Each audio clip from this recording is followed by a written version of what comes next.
This is Chuck Stegner.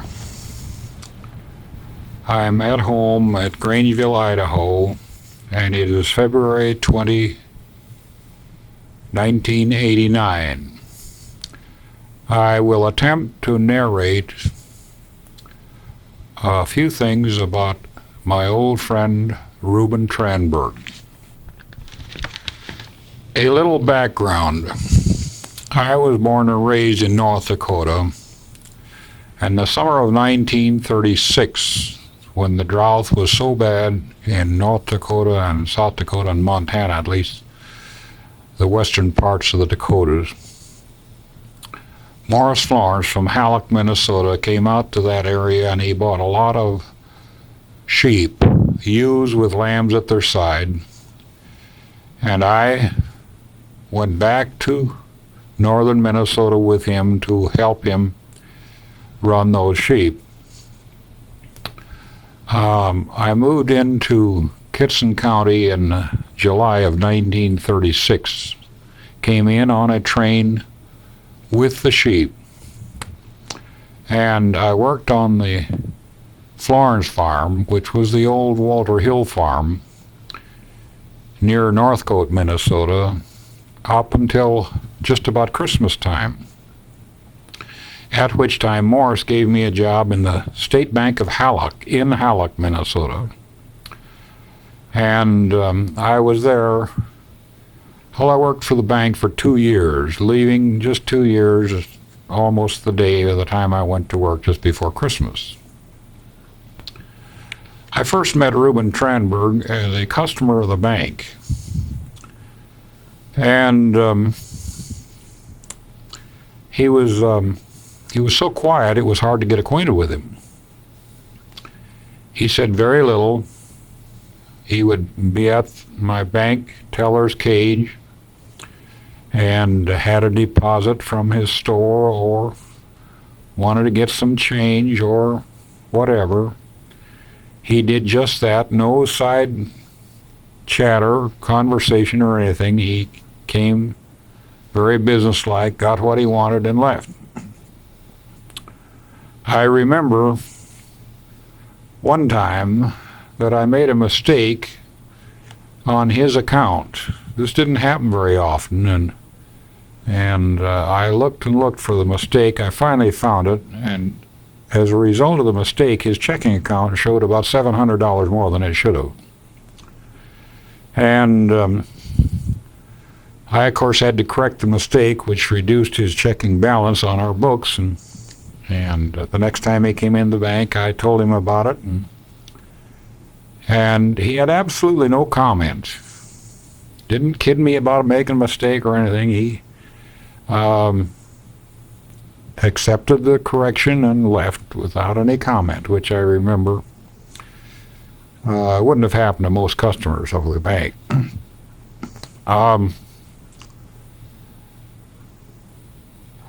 We had a girl working in the bank. Well, she was no girl really, 29 years old. I guess you could call her a girl, but Mildred Finney. And I had been in the bank for several months when I came to work one morning, and here's a beautiful bouquet of roses on one of the counters in the bank. No card, no nothing on them, and of course I was kind of curious about it, and at this time I was relatively new in the bank, and it seemed as though all the rest of the employees in the bank knew what the story was, but it developed that Mildred Finney had been living in an apartment, and Ruben liked her, and he sent her a bouquet of roses to her apartment, and with his name on it. And she, under an old school of something or other, returned them. And so then he sent the roses to the bank without his card, and of course everybody knew who they came from, but without a card it was pretty hard to send them back to the sender, and so they were in the bank, and everybody enjoyed them. And of course, we kidded and mildewed a little bit about that, and this kind of centered my attention on Ruben a little more than otherwise, and but that was about all there was to it. And along about that time, a guy by the name of Al Sanderson came to Hallock. The Red Owl stores, chain stores out of Minneapolis, had decided to put a store in Hallock, and he was sent in as the manager. Now, Al was single, a little older than I. In 1936, I was 22 years old.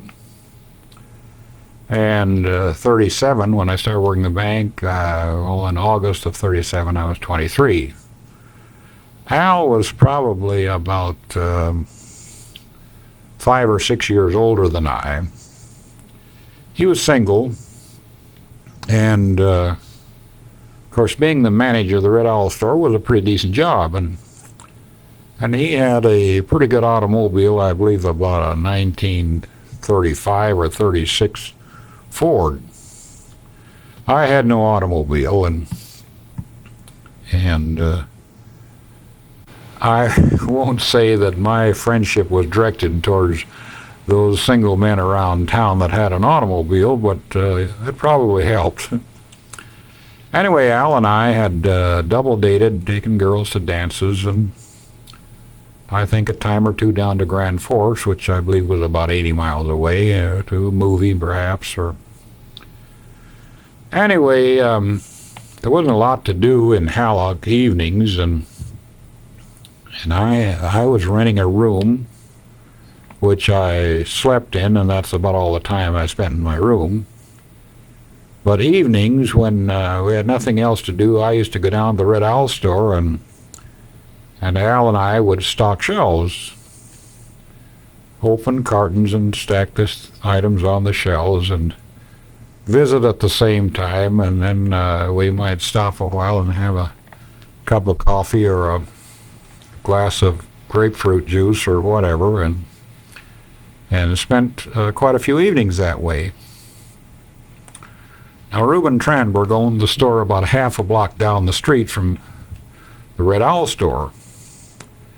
And one evening, Al said to me, let's go over and say hello to Ruben Tranberg.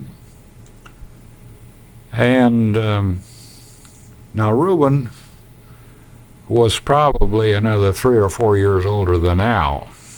I'm guessing about the ages, but certainly they were both older than I, and Ruben older than Al. And I said, gosh, I said, I don't know whether I want to go down and see him. I said, I never hear him say anything. He's so quiet. And, well, he said, you just never got acquainted with Ruben. He said, he's a very interesting guy. Let's go down and say hello. Okay. And we went down to Ruben's store. Now, he lived in a sort of an apartment that was built like a mezzanine up above and back of the store. And he'd have all the lights off in the store, except maybe for a night light in back, but he'd always leave the front door open, and it had a little bell. And if some farmer came to town after hours and he wanted to buy a pair of overalls, he could always go in the Tranberg store, and Ruben would come down out of the mezzanine apartment where he lived and wait on him, and quite a convenience for his customer. Of course, we walked into the store, and Ruben met us, and just as hospitable as he could be. He was delighted that we'd come down to see him, and took us up to his apartment, which was very well furnished, very tastefully furnished. Ruben Tranberg had in my opinion, an excellent taste for decorating and clothes and whatnot. Of course, his business was a clothing store at the time I knew him. Anyway, we visited along for an hour or two and then took our leave, and And after that, we were there a little more often. And after we'd been there 3 or 4 times, why, one of the occasions that was pretty well accepted was dances up at Pembina, North Dakota. They had a big dance floor up there, and they used to get some good bands, and it was a pretty refined dance. They policed it very well. There was no rowdiness, and it seems as though if people went to a dance at Pembina, they dressed up a little more. If you wanted to go to a real rowdy country dance, you wanted to go to Halma, over east of Hallock. There you could get into a fight and get too much to drink and do a lot of things, but the dances at Pembina were a little more refined. Anyway, Al and I had on occasions gone up to Pembina, taking a couple of girls from Hallock up there, and so Al, not knowing the background of Ruben and the Roses and Mildred Finney, said, Ruben, he said, why don't we make a threesome and go up to Pembina for a dance? And Ruben brightened right up. That was fine, he said. And he said to Al, you line up the girls. And Al said he would do that, and I don't know, it was a week away or so, and so it was Al's job to get the dates. I believe for all three of us, if I remember rightly. I don't recall what my status was date-wise, but after 2 or 3 days, Al had kind of circulated around with some of the young women in town there, and he said, gosh, he said, he said, I can't get a date for that Ruben. And so I filled him in on the little incident of the Roses in the bank, and why, he said, that's terrible. He said, these girls are giving him the runaround. He said, we can't tolerate that. Al was a slightly egotistical young man, and I went along with him pretty well. And if some girl had thought that she was too good to date either Al or me, we'd have probably started a campaign to just show her that we weren't. And Al had tried to get a date for Ruben and just run into a brick wall. Nobody wanted to go to Ruben. Well, he said, we've got to do something about that, he said. And so I said, sure, we'll do something about it. I didn't know just what, but Al, I like to watch him maneuver. And so we went back up to see Ruben the next evening, and Al just laid it on the line, blunt as could be. Ruben, he said, these girls are giving you the runaround, he said. And he said, we're going to put a stop to that. And he said, now here's what we do. I should say that Ruben had a grocery store years before, a general merchandise store, I believe, and somewhere along the line he had stopped the groceries. He went out of the grocery business, and he had an old kind of a panel, kind of a rustic old vehicle, and he had used that to deliver groceries when he had the grocery store, but still owned it, and his idea of a date was to take that old panel and go pick up a girl and see a local movie and then take her home in that panel. Now Al said to Ruben, now look, he said, what you want to do is get yourself a darn good automobile, he said. And he said, then when you date a girl, don't mess around in Hallock. take her down to Grand Forks and take her to the best show in town, and then take her to the best hotel in town and buy her the best dinner the hotel has. And he says, you won't have to worry about getting dates. And quite to my surprise, the next day Ruben went out and he bought a standard Buick coupe. And of course, Al was absolutely right. In Nothing Flat, Ruben had about 4 young women in town absolutely vying for his attention.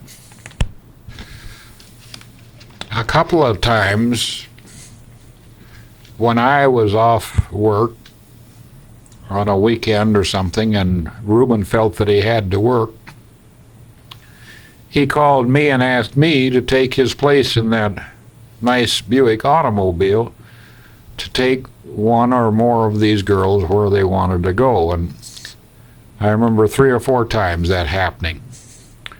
A couple of times I went down to Crookston with a couple of the girls that liked his car so well. I think I said just earlier in this transcription that Ruben had bought a standard Buick coupe. On recollection, it was not a standard, it was a Buick Special Coupe. And he enjoyed that automobile so well that within a couple of months he traded that off for a 1938 Century Buick Coupe, which he used a lot in the time that I knew him then, and was an absolutely beautiful automobile. It, over the years, has been a classic, and in the big classic car collection in Sparks, Nevada, next to Reno, I saw one exactly like it. It was a deep maroon color with a lot of chrome and big white sidewall tires and a hood that stretched way out in front, you know. I don't know just when he bought that car, but I was there, and for quite a while afterwards. I left, as I said, in late December of 1938, and I suspect that he bought that Century in probably December of 37, so that I was around there about a year when he had it. Ruben and I did a lot of things together, sometimes with dates, but a lot of times without. And I remember going up to Winnipeg on a Sunday morning and parking in front of one of the big hotels there and going in to eat lunch. We'd call it now, I think we called it dinner then, noon dinner.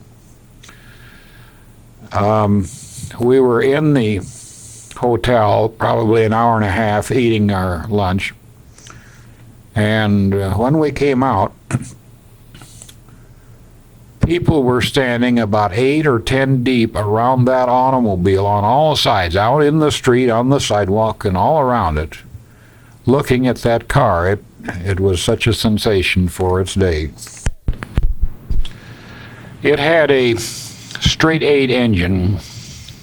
I don't know what the cubic inch capacity of the engine would be. We didn't rate them at that time by them. But it would absolutely fly if you wanted to. Another Sunday that Ruben and I were out together, and I was driving, and somehow or other we were going to see how fast to drive to Crookston. And we drove, I think it's 72 miles to Crookston, and we made it in about 55 minutes. And we went through several small towns then, too. There was no traffic, and the roads were dry. I remember when you opened it up like that, we figured that we'd get 5 or 6 miles to the gallon on gasoline. But if you drove rather sensibly around 50, 55 miles an hour, you could make about 15 miles a gallon. It had a special carburetor that opened up when you called on the engine for speed and just gave it a lot more gasoline than an ordinary driving. That 1938 Century Buick, a little over 50 years ago now, and that driving time, 72 miles in 55 minutes, would be very creditable to any car on the road today, that is, outside of a professional racer or something. I never will forget how much I enjoyed driving it. And I never will forget how generous Ruben was that summer that he had that automobile, that I got to know him so well. I was working at the bank, $65 a month, and by pretty careful management, I could just nicely support myself. There was nothing, I had no money for extra things like dinners in Winnipeg, and a few times I remonstrated with Ruben that I just couldn't afford to live the life that he was living, and I didn't want to impose on him all the time. It absolutely made no difference, and I believe he was quite genuine. I don't think I ever in my life ran into a man who was more generous to me than Ruben Tranberg. I think I should mention, too, that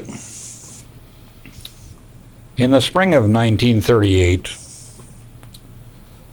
the Red Owl store closed. The Red Owl store company closed their store, and Al left town.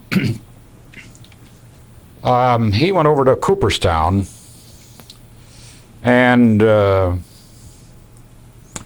the Red Owl store there, and married a Cooperstown girl and had 2 daughters, and died very suddenly right after the second little girl was born.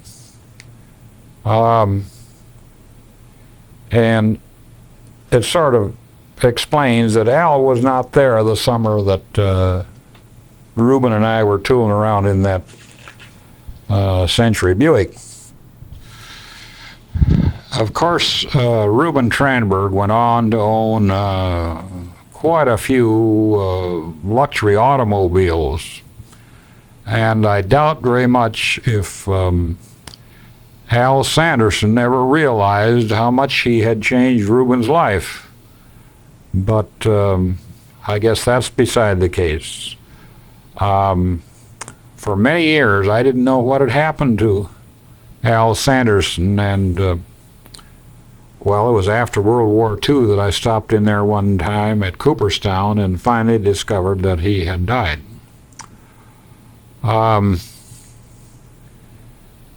He was also an early day pilot and had spent quite a little time flying an airplane. During the summer and fall of 1938, when Ruben and I spent so much time together,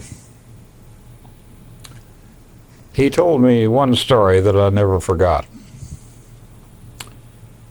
I don't know his early day background too well, but I do know that as a child he suffered from asthma and was out of school a lot. And I know at one time his family didn't expect him to live. They thought the asthma would be fatal.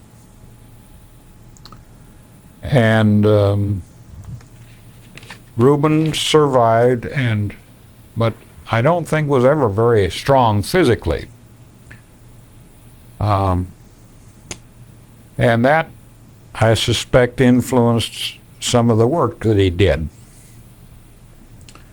And I'm not sure when this story that he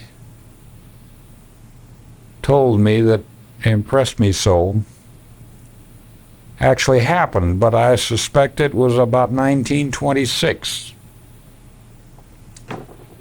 There were a lot of bank failures about that time in Minnesota. And if I remember correctly, there was at one time 13 small banks in Kitson County. And at the time I worked there in 1937 and 38, there was only one. But it seems that Ruben, and I'm not sure, as I remember, it was over in the northeastern part of the state, but I can't answer exactly. He had been working for a local lumber mill. And in those days, an employee drawing a certain amount of money would frequently not collect his money at the end of every payday. And especially an employee like Ruben would have been at that time. He was the bookkeeper and timekeeper for this mill. And he drew what money he needed to live on and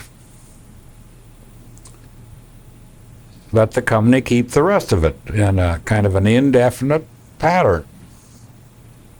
And I remember him telling me that from keeping their books, he perceived that the mill was going to go broke. Now, it was also customary for a farmer or a company that was employing a man or people, if that person terminated their job, quit the job, then it was very customary that they paid up all the back wages and sort of settled the account. And Ruben perceived that the only way that he could collect his back wages was to quit his job, which he did.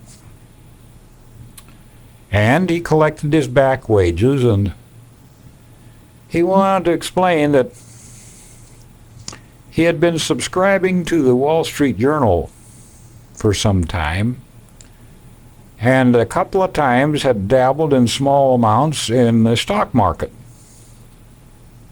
And I don't know the name of the company that was involved, but it was the company that manufactured the Majestic radios. This, I suppose, middle or late 20s, was when radio receivers were sold in great quantities all over the United States. And I myself remember the Majestic radio. It was a little bit better than most of the radios put out, sort of a Cadillac of the radios. And Ruben had been watching the company and decided to invest heavily in their stock. And after quitting his job in the mill, he went, I think, to another small town near there that had a bank. And he had turned all of his older stock trading into cash, and he had his wages from the mill, and he had everything converted into cash.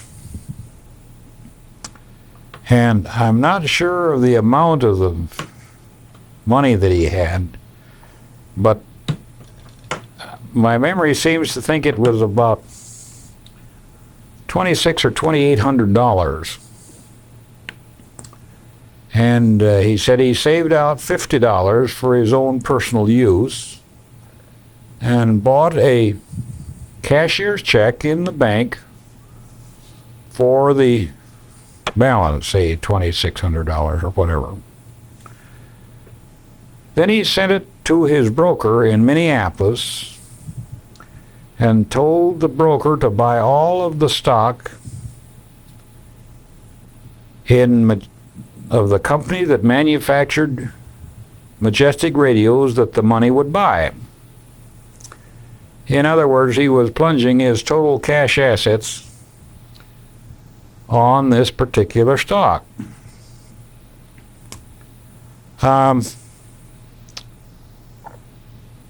He never got the stock. The bank that he bought the cashier's check in closed before the stockbroker in Minneapolis could get the check cashed. And as I say, there were a lot of banks closing in northern Minnesota about this time, and the money was a total loss.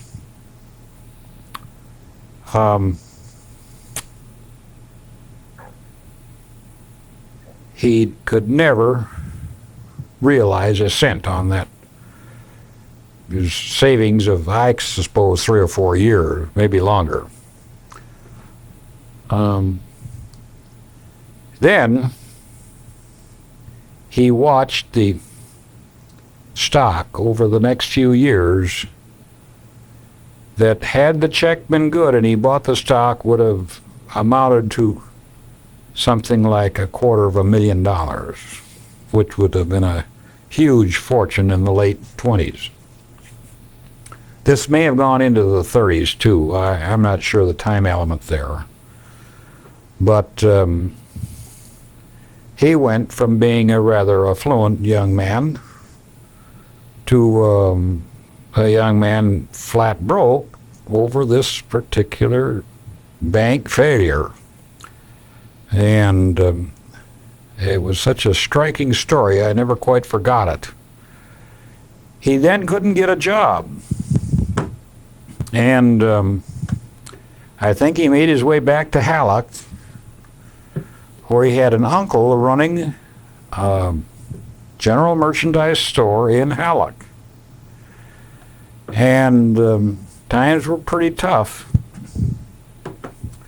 But the uncle did give him a job for his room and board working in the store. And if I'm not mistaken, he worked at that about 1.5 years or 2 years. And the outcome was that his uncle died very suddenly and left the uncle's widow with the store, and Ruben took over the management of it for her and then eventually bought the store from her. I never forgot that story. How he happened to go into the bank just a day or two before it closed and buy this cashier's check. It would make you wonder if the officer of the bank chose to close the bank after they got his money. You never know those things. I should say here that everything that I am telling on this tape is only as I remember it. And some of these things go back 50 years or more. I fully realize that my memory may not be too accurate, and all I can say is that I do the best I can. Ruben was easily one of the most unusual men I ever met. He was inherently very honest. He would not prevaricate the truth in any way that I ever knew. He spoke slowly and with quite an accent. And to hear him speak, you might think that his mind worked slowly. There was nothing slow about his mind. And strangely enough, I learned when I knew him 50 years ago that you must give him time to explain anything he's talking about. He would make a statement and then pause and then enlarge on that statement. And it required just a trifle more patience to listen to him tell a story than with a lot of people. I think it was about maybe 1970 or 72.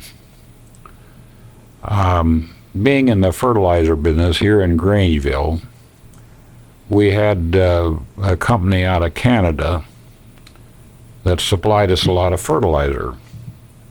And our salesman for that particular company came out of Spokane. As I say, maybe about 1970, they put a new salesman into Spokane who had previously worked out of Minneapolis. And when I met him, I just casually asked him if he had worked in Hallock, and he said yes. And I said, did you ever happen to meet my friend Ruben Tranberg in Hallock? And his eyes opened a little bit. No, he said, I never met the man, but he said, I heard about him. He said, isn't he a director of Northwest Airlines? And I had to kind of smile to myself, and I said, well, not that I know of, but I said it wouldn't surprise me. Maybe a year and a half later, Ruben and Mary stopped at our house. This might have been about 1973.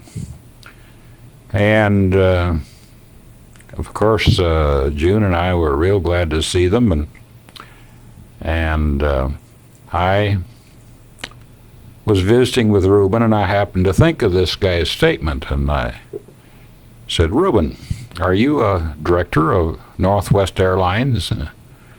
And he looked up real sharply at me and didn't reply for a minute. Then he said, no, I am not. And then a pause, and he said, I could be, but I don't want to be. And I just listened, and he said, many years ago, I bought $25,000 worth of Northwest Airlines stock. And subsequent to that time, I remember he used that word subsequent. And he said, subsequent to that time, they gave me rights to buy additional stock. I never bought the stock. But eventually, he said, I sold that rights for $85,000. So, he said, I have a less than nothing cost in my Northwest Airlines stock. Now, he said, that stock is worth $1.25 million, and it pays me $25,000 every year in dividends. I had to laugh a little bit. I said, what are you ever going to do with the stock? You going to sell it? He said, oh, no, I could never do that. He said, I'll leave it to my family. The income tax would kill me.